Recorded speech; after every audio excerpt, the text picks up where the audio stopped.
Cerveja Pod, o podcast onde a cerveja é gelada e o papo é quente. Nós estamos aqui recebendo. Esse é o segundo episódio já do nosso papo aqui. Já tivemos o nosso primeiro episódio que se desenvolveu de tal forma que nós fechamos os nossos 30 minutos de episódio de uma maneira impressionantemente rápida. Mas eu estou aqui com o João Saciloto, que vocês já conhecem, que é quase o dono do podcast aqui. Nosso queridíssimo amigo que é especialista em cerveja, e hoje recebendo aqui dois convidados, o Felipe e o Rubens, que são da Produzi, uma empresa que é especialista em fornecer insumos para cervejarias, e também, no caso aí, o Rubens, que é um sommelier, um degustador, um julgador de concursos cervejeiros, uma série de coisas que a gente... Você quer saber tudo sobre eles? Assiste o primeiro episódio. Se você não viu o primeiro episódio e nos encontrou por acaso nesse segundo, você tem que assistir o primeiro, porque tá muito bom. E se você nos encontrou assim no susto, por favor, faça a inscrição aí no nosso canal, assinala o sininho. Toda vez que a gente colocar um vídeo novo aqui, você vai receber uma notificação. Bom, deixa eu voltar aqui a minha conversa direto para o Felipe, que a gente estava aqui, o Felipe estava quase que começando a sua apresentação quando eu interrompi, ele que é sacanagem. Ele participou do vídeo o tempo todo, quando ele começou a se apresentar, eu encerrei. Sem problema. E aí o Felipe estava me contando aqui que ele veio da área de TI. E a área de TI, ele está dizendo assim, as pessoas às vezes pensam que TI é uma despesa, é um gasto e tal, e na verdade é uma necessidade. E nós estamos falando exatamente isso. Tem um ponto, né, Felipe, que a TI se funde, se cruza com todas as demais atividades deste mundo, né? Exatamente. E no setor cervejeiro não é diferente. Não é diferente também. Hoje a gente, depois que a gente passou por essa revolução digital, que hoje tudo é feito dentro do computador e ultimamente tudo é feito dentro da internet também, a TI é a parte mais importante de toda empresa. A gente não faz uma produção, trazendo para o mundo da cerveja, a gente não faz uma produção dentro de uma cervejaria, a gente não lança uma nota, a gente não faz absolutamente nada se não tiver um sistema, se não tiver um computador, se não tiver com a internet funcionando. Como disse o Rubens, sequer esse podcast estava sendo gravado se não fosse, se não fosse a tecnologia. Né? Exatamente. Então, assim, a gente tem hoje uma dependência muito grande, mas é isso. A gente está passando por essa revolução digital e hoje a gente está vivendo o que é o chamado do mundo da informação, né? Pois é, e você sabe que vocês são, logicamente, mais novos que eu, mas eu vim de rádio, vim de televisão, e eu peguei várias etapas desse desenvolvimento e tenho a felicidade de estar vivo ainda e estar vivendo esse momento da tecnologia. É muito interessante a gente ver que lá atrás a gente fazia as coisas com válvula, com fitas enormes e gravadores enormes, e hoje a gente pode fazer isso com um notebook, com um tablet, um software e acesso à internet. celular e um acesso à internet. Agora, isso tudo foi um grande desafio para a humanidade, né? E ainda é um grande desafio a humanidade aceitar o que está acontecendo. Como o Felipe estava dizendo aqui, tem gente que ainda resiste. Mas, por falar em desafio, eu quero entrar na sugestão do Rubens para que a gente falar aqui do desafio deste segmento de empresa que é a Produzi, oferecendo esses insumos para cervejarias, e a visão de vocês como negócio. O que significa, Rubens, para você, que já passou por grandes cervejarias, que já passou por várias áreas, né? Não só na área que você está atuando hoje, né? E você tem uma larga experiência, não só no Brasil como fora dele. O que significa como negócio hoje você ter uma micro cervejaria? E lembrando uma coisa, perdão, que quando se fala em cerveja, a gente logo pensa no copo amarelinho com a espuminha. Não é só isso, né? O negócio cerveja é uma cadeia enorme, né? E onde se insere, às vezes, vários profissionais de diferentes áreas e não só aquele cara fazendo a cerveja. Ele pode estar plantando, nós falamos bastante do lúpulo, falamos bastante da tecnologia de informação. Então, na verdade, é como um negócio como um todo, né? Essa visão de vocês? A minha é uma visão, né? É lógico, é um ângulo, Porque a né? gente O tem ângulo, pessoas, o João sim. tem cervejaria, o Felipe trabalhou com cervejarias e a gente consegue ver de formas diferentes as oportunidades. O negócio de cerveja o desafio é maior do que produzir cerveja simplesmente, né? Bem maior que isso. É quase que uma condição você ter uma cerveja boa, com qualidade que o consumidor vai tomar. Mas por que ele vai tomar a cerveja? É o que sempre acho que as pessoas têm que perguntar. Tudo bem, nós somos especialistas em cervejaria. Eu venho aqui para Ribeirão Preto, né? E falo, onde tem eu quero ir numa cervejaria, num produtor de tomar aquela cerveja, né? Mas os que fazem isso é o nicho do Ínfimas nicho, são pessoas. ínfimos. A maioria das pessoas vão para um lugar, né? E o que sustenta uma cervejaria é o consumidor comum. Sim. É. E E aí ele simplesmente toma uma cerveja. Não, uma cerveja, ele não está nem buscando Ela não tanta toma coisa a específica. cerveja, né? por que ele vai tomar a cerveja do João e não tomar a cerveja do Então, Rubens? os atrativos são, claro, ser cerveja artesanal é um atrativo, Sim. né? Ser uma cerveja conhecida, uma marca regional da cidade é outro atrativo, mas as pessoas vão pelo ambiente, pelo bar, pela música, por um local, As pessoas vão pela experiência. pela experiência, né? Exatamente. Que não é a experiência cerveja exatamente, é a experiência Não, completa, né? Sendo que muitas vezes ele vai também, gosta muito de cerveja, os outros nem tomam cerveja. Sim. E eles vão, então você vai ter que ter lá outros atrativos, outras bebidas, outra comida. Né? A gente vê várias cervejarias que não tem comida. coisa. Poxa, eu já fui em cervejaria para tomar uma cerveja, tomaria 5, 6, 7, mas o cara não tem comida nenhuma, vai embora. Cervejaria que não tem comida, eu tenho um cliente VIP para cervejaria. O Fábio. O Fábio só bebe cerveja, ele não come nada. Então, depois você dá um endereço dessa que não tem comida. Nem azeitona. Então, são vários atrativos importantes que a pessoa tem que ter visão. Né? O segundo ponto é ter uma noção de como você vai canalizar o produto para o mercado, e aqui a gente tem experiências bem distintas, né? Sim, O Felipe sim. vai contar de cervejarias que tinham restaurante, tinham um sistema, distribuía numa certa região, um determinado tipo de produto. Se eu quero vender no supermercado, não quero vender no supermercado, eu sempre conto que, poxa, eu acho sustentável uma cervejaria que trabalha 1, 2 pessoas, o dono mais o dono e a família, que vende 2, 3 mil litros de cerveja, todo ali num lugar que tem atrativo, às vezes turístico. Poxa, muito bem, é bem sustentável, só que ele não vai passar de 2, 3, 5 mil litros, porque ele teria que ter outro bar, outro lugar, outra família. É um modelo, né? Então é o modelo para vender no supermercado, para fazer delivery. Aí vocês também podem falar da experiência de vocês, mas esse business case é muito maior que isso e é muito mais complexo. Entregar, ter todo o controle, não é só fazer cerveja, né? Eu acho também que propaganda e marketing dá uma contribuição muito grande. Lógico que do ponto de vista de divulgação, do ponto de vista de atrair o público pela primeira vez. Depois o público tem capacidade de julgar se aquilo é realmente interessante ou não. Mas a propaganda e marketing precisa estar presente, tal qual está presente Mas a é o TI. que o Felipe estava falando, né? O povo vai para sentir uma experiência. Eu tenho a prática de fazer uma pessoa sentir uma experiência numa cerveja na padronização na sua língua. Outras pessoas têm a experiência de sentir o ambiente na comida, outros no som. Então, juntando todas essas boas experiências, né? Elas têm que estar boas e padronizadas para que a pessoa volte. Né? Exatamente. Eu queria puxar um pouco o que o Rubens tinha falado sobre a questão do... se ele pode ter uma cervejaria, ele e uma pessoa só trabalhando, ele só vai vender lá. Eu acho que, assim, o negócio cerveja como um todo, a primeira coisa que tu precisa ter é um bom plano de negócio e saber onde você quer chegar. Então, assim, não tem problema ele ter um brew pub que vai fazer só lá, ele mesmo vai fazer, ele vai ter um negócio e vai vender só lá, mas ele tem que saber que ele vai fazer isso. Se ele quiser fazer isso e mais atingir venda de supermercado, a venda não sei aonde, exportar, ele não vai conseguir fazer. Então, assim, a pessoa tem que entender, desde o primeiro momento, qual que é o tamanho que ela quer, qual que é o público-alvo que ela vai Mas querer. o cunhado da namorada do vizinho vai chegar lá e vai falar assim: você devia fazer tal cerveja.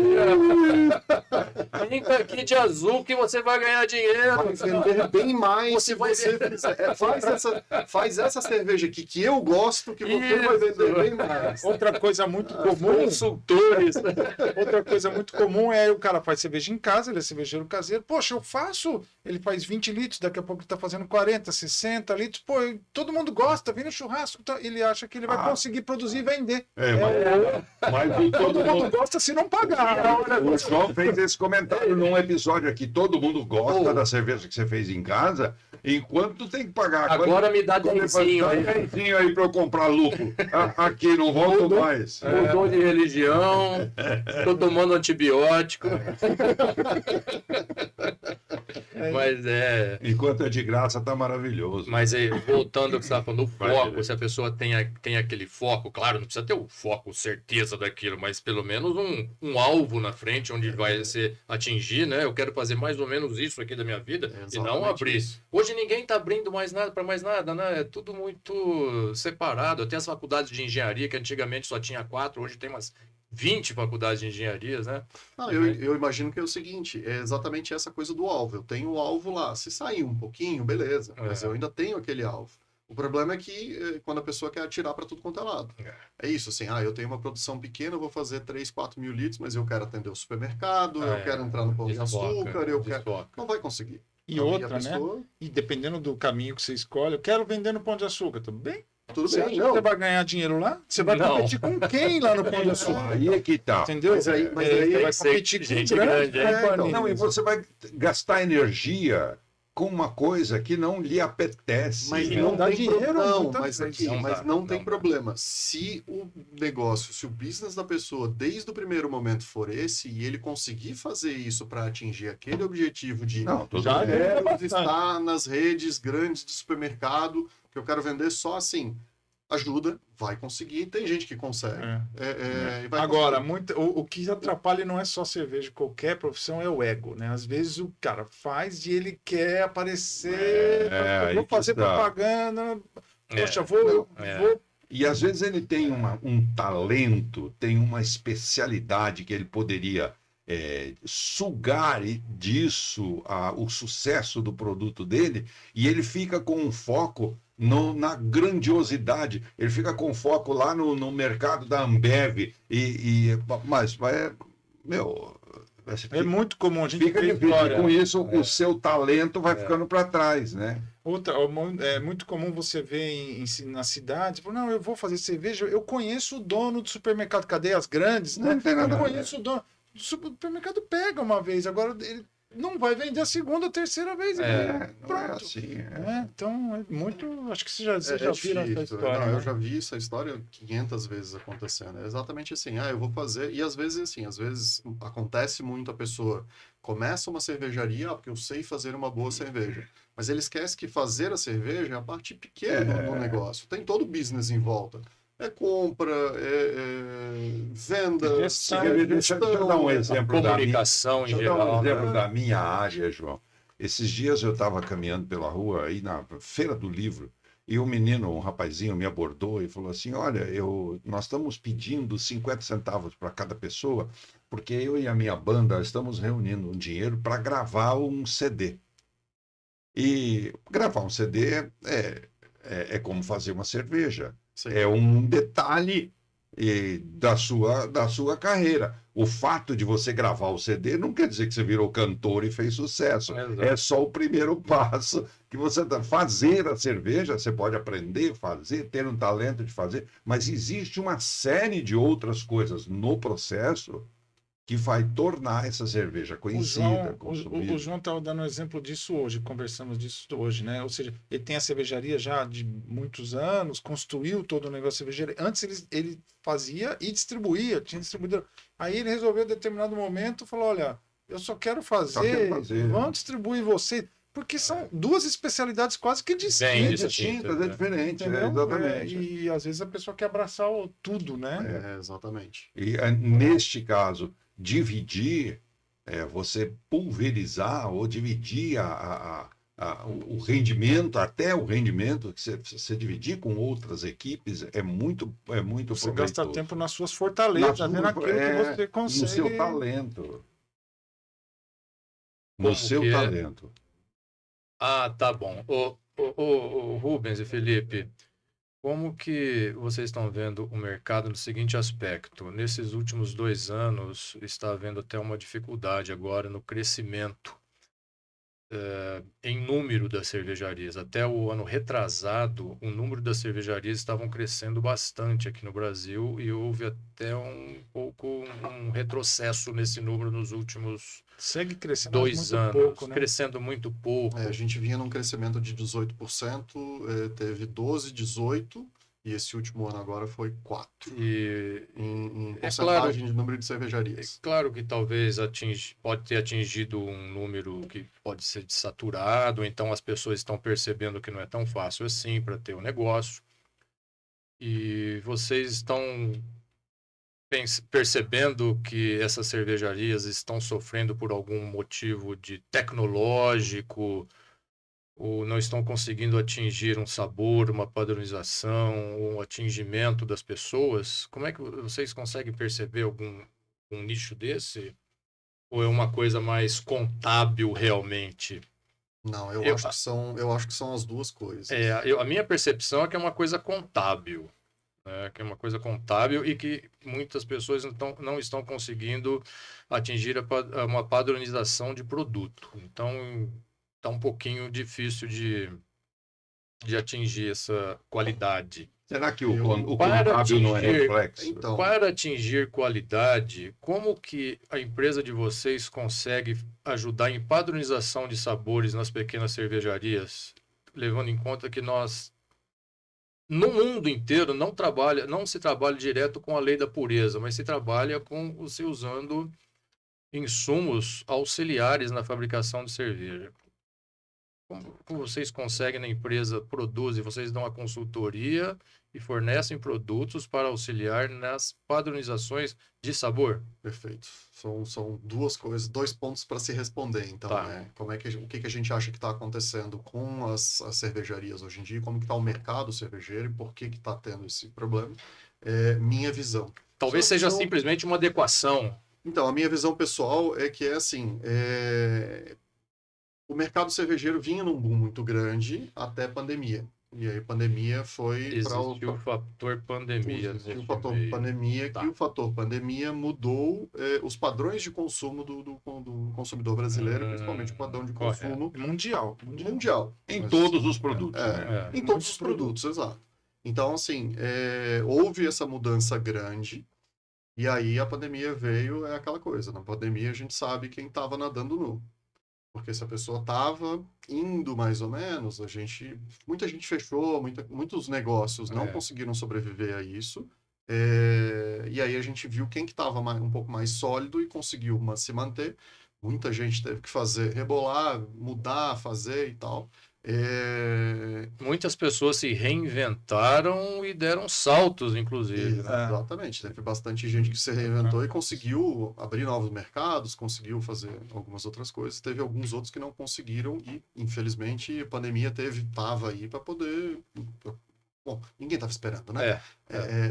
Eu lembro a gente estava voltando do concurso brasileiro lá de Blumenau, do Festival Brasileiro de Cerveja, sem saber se o pessoal que era os juízes internacionais iam poder pegar voo ou não, porque foi exatamente naquela mesma semana. O Marcos Vinícius Dapper me fez uma visita no dia 22 de março e fechou tudo. Ele teve que dormir na cervejaria. Olha, É isso, assim. Não tinha hotel, não tinha nada.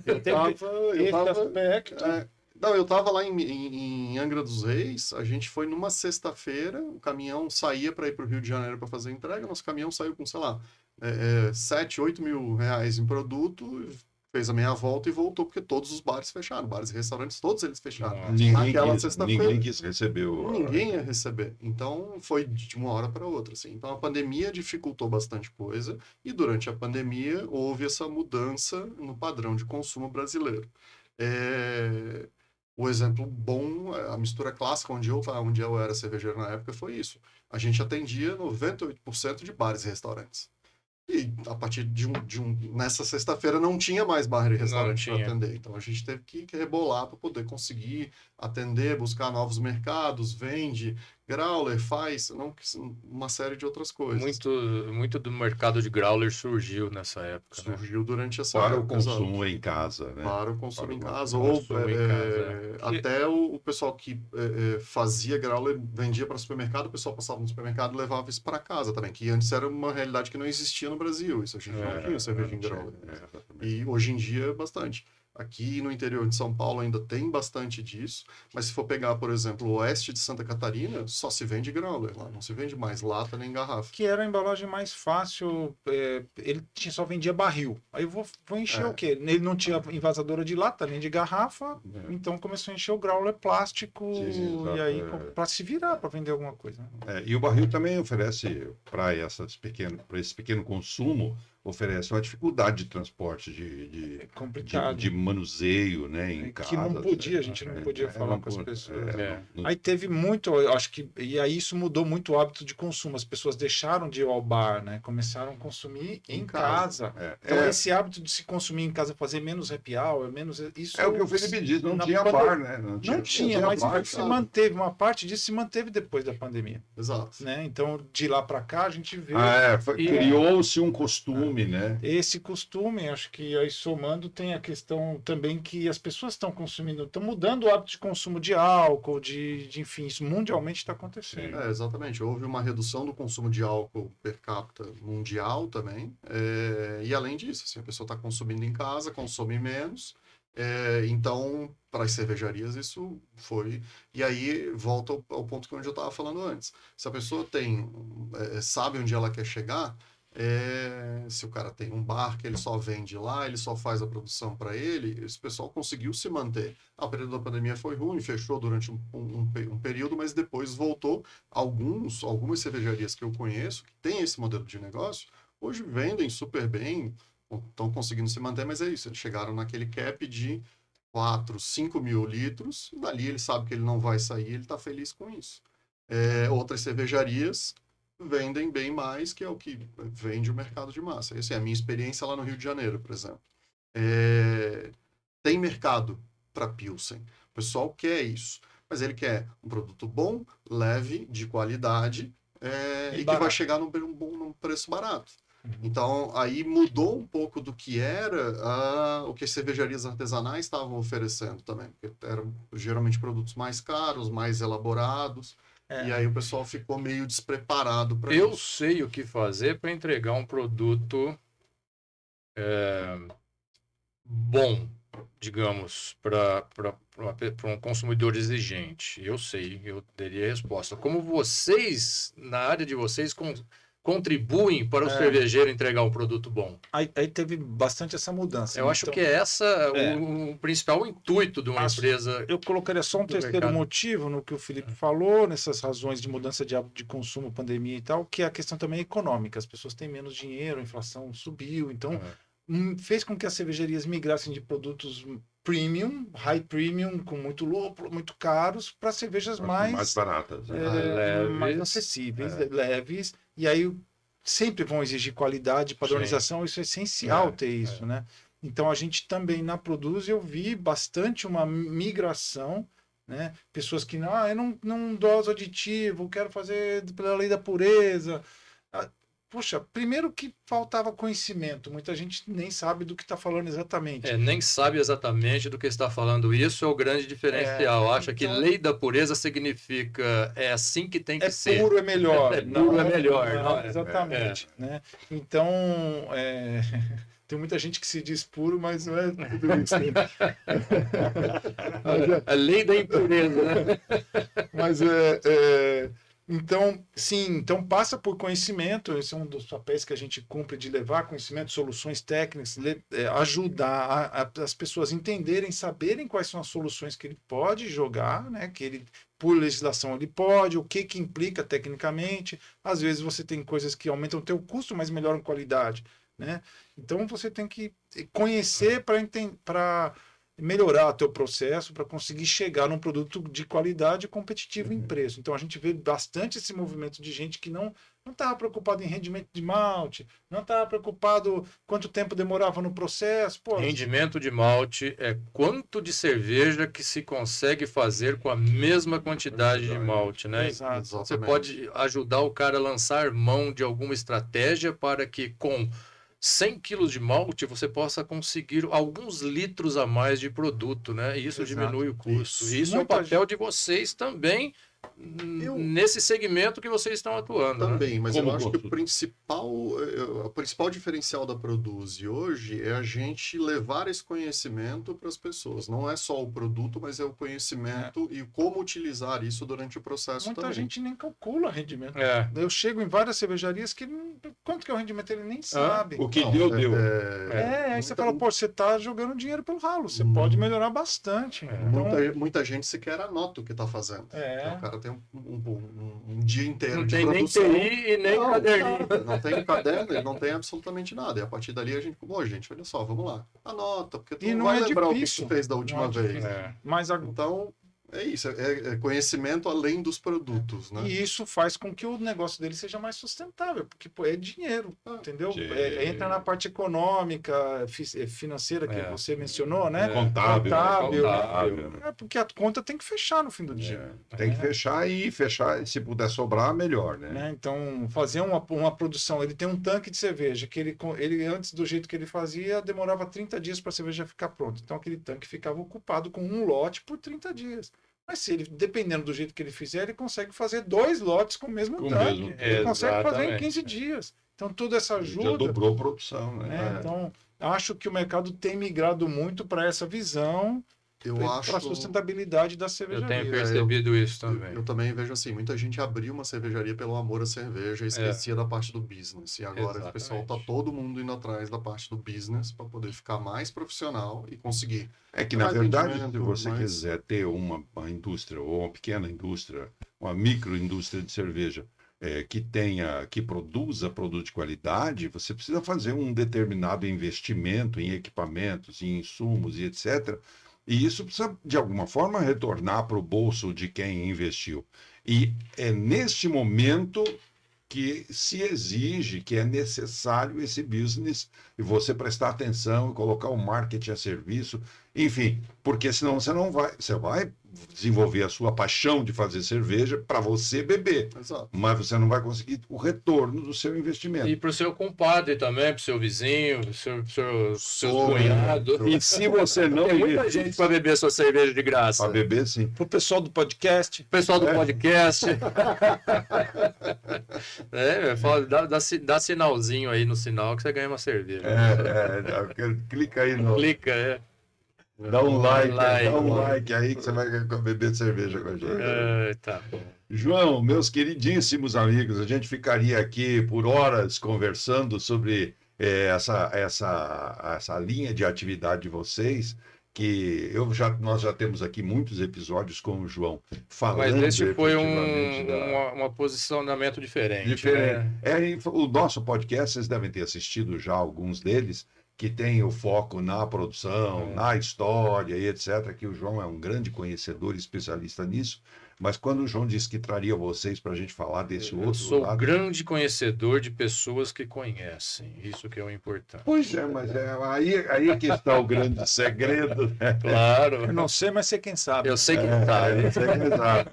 Mas quando ele disse que a gente ia falar desse lado de vocês, também achei muito interessante e importante a gente deixar isso para as pessoas aqui registrado no nosso canal, porque as pessoas que consomem cerveja e são apaixonadas por cerveja, em geral, na sua grande maioria, não estou dizendo todos, mas em sua grande maioria, toma cerveja porque gosta de tomar cerveja, mas não faz ideia de todo o processo que é ele até imagina que tem uma indústria produzindo a cerveja, mas o que tem antes da indústria?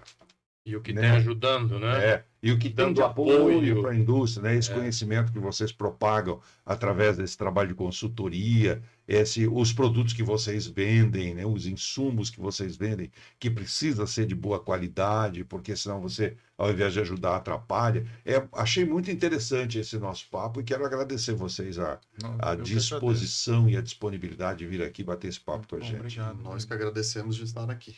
E o João, Muito obrigado, eu quero senhores. deixar os agradecimentos finais aqui para o João e também deixar o espaço para o João para que ele possa eventualmente fazer aí alguma pergunta ou estimular as considerações finais de vocês de uma maneira mais inteligente do que a minha. Ah, puxa vida, isso é meio que impossível, Gera. Você sabe colocar as palavras muito melhor.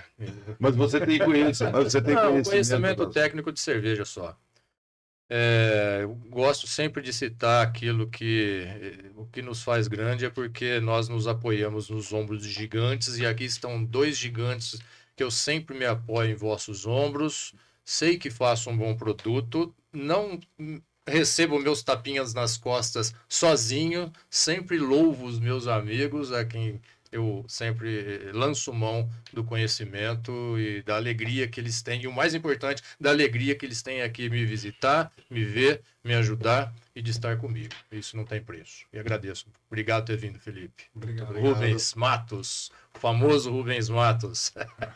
De vez em quando eu dou like também lá no LinkedIn do Rubens Matos da Produz, e lá ele fica explicando como que funciona tal fermento, como que tal lúpulo reage de acordo com a fervura, como que tal produto decanta melhor na sua maturação. E eu vou lá, dou um coraçãozinho também lá no LinkedIn dele. Arroba produz insumos. Produz insumos. Vamos entrar lá, pessoal. Rubens, obrigado, querido. Obrigado, gente. Obrigado, gente. Obrigado, Felipe. Tudo de bom para vocês, sucesso na empresa. Para nós. Eu tenho certeza que a indústria cervejeira é muito grata a vocês por essa partilha de conhecimento que vocês têm, levando produtos de boa qualidade, mas também, como disse Felipe aqui, levando junto com o produto a informação que é muitíssimo importante para todas especialmente para os pequenos cervejeiros que não têm acesso fácil a esse tipo de informação. Grande abraço a vocês. Obrigado. João, obrigado pela sua participação conosco aqui. Grande Gera. Hoje, como condutor aqui do podcast. Poxa vida, porque um dia eu vou ter um podcast só meu. quem sou eu para falar com duas feras como essa? Você, na verdade, é o mais importante. Você que está nos assistindo aí é o motivo de todo esse nosso esforço, é o motivo da gente trazer aqui especialistas, é o motivo da gente se aprimorar a nossa comunicação, porque você é importante para a gente. Então, se você não é inscrito no nosso canal, faça a sua inscrição, assinala o sininho aí, porque você vai receber notificações todas as vezes que a gente colocar um vídeo novo aqui no canal. Em breve teremos novos temas e pessoas novas falando conosco aqui. Fica sempre ligado. Grande abraço a você. Obrigado pelo carinho e pela audiência.